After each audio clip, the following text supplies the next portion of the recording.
Hello everybody and welcome back to Alex Elliott Golf and welcome back to a brand new video. So if you're new to this channel, don't forget to subscribe and give this content a thumbs up. Plenty of content coming throughout the summer to help you and your game. So what's today's video all about? Today's video is all about how we can hit these hybrids consistently. So these hybrids have actually over the last kind of 5 years, 10 years become more prolific within the game, and a lot of people even carry them down to kind of your 6 hybrid replacing your 6 iron all the way through to like a 5, 4 and 3 hybrid in the longer irons. So why are they a lot easier to hit? And for me, in my opinion, a lot of amateurs should actually carry more of these hybrids than the longer irons in their set. Quite a lot of amateurs actually have very little distance differences between kind of their 6, 5, 4, and even if they do carry a 3 iron as well. And that's purely because, one, they're very hard to hit, and two, if you don't generate enough clubhead speed, all those carry distances will be very, very similar. So why are these hybrids easier to hit than your traditional longer irons? Well, if we have a look at the profile here, for one, the profile is a little bit bigger, and because of that, you can actually get the centre of gravity further back from the face and lower. So if you've got the centre of gravity further back and lower, one, it's going to be a little bit more forgiving, but also it's going to help you get that ball into the air with less clubhead speed. So because of that, you can actually get this ball carrying further, stopping on a steeper angle of descent, so holding more greens with the longer irons, not bouncing and rolling through. So there's a lot of benefits for having these hybrids. So today's video is all about how you should stand to these, the mentality behind these hybrids, and to give you a really good feeling of how to create a consistent hit with them. I think a lot of people, and some kind of good players, feel they're not very versatile, but in my opinion, I think more people should carry these hybrids. I carry this Adams hybrid here, and I find it a very, very versatile club. I feel I can hit it high, low, and it's definitely my go-to club off some tees, especially with the summer we've had here in the UK. It's very, very fast and firm, and it's definitely a club I've used off a lot of tees and into those par 5s. So let's get into the thick of it, and let's get into talking about how we should stand to this hybrid and the feelings and thoughts behind it. So let's get into this, and let's get into how we're going to stand to this hybrid and how the feelings we're going to have when we hit the shot. Now, I think a lot of people, because it looks like a wood, they get drawn into kind of setting it up like a wood, putting the ball position where you would have a wood, and almost feel like they've got to get it in the air like they do with a wood off a tee. Now, this is for me is where a lot of people go wrong with the hybrids. I want you to actually imagine this hybrid is an iron.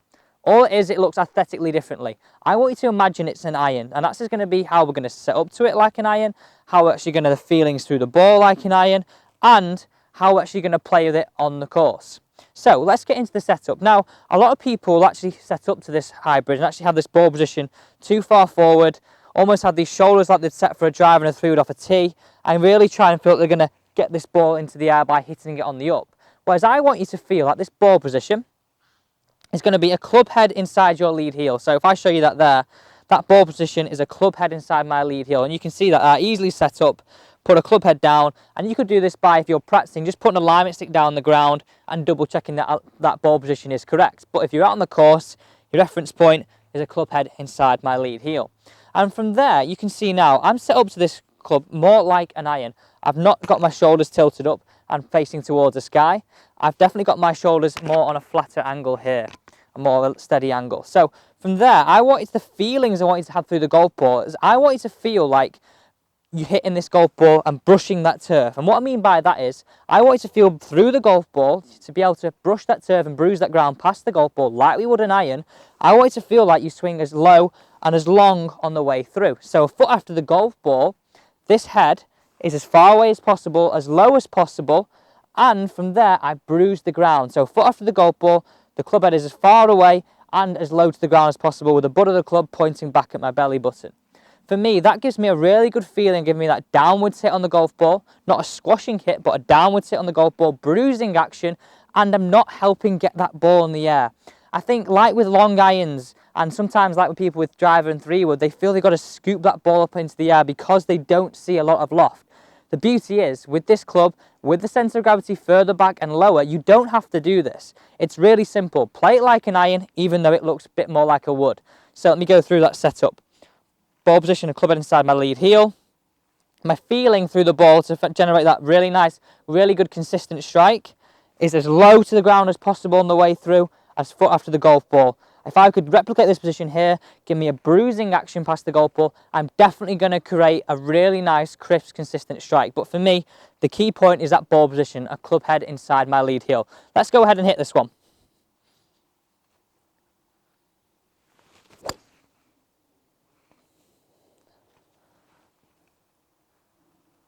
A little bit of a cut there, but really nice hit and a lovely strike. And I really focused there, my swing thought and my feeling. And when I'm out on the golf course, especially when I'm playing a tournament or even playing with friends, I like to have feelings and thoughts. So my thought there was a foot after the golf ball, get this club travelling as low to the ground as possible and feeling like it's going to be brushing the ground. As low to the ground and as far away from me as possible. It's a really simple feeling, but a really good thought to have when you're using this hybrid. Now, I'm not saying that even that your better players should go out and change and get a 4-iron and 3-iron and replace them with a hybrid, but definitely I have something to think about. I just think they're a very versatile club.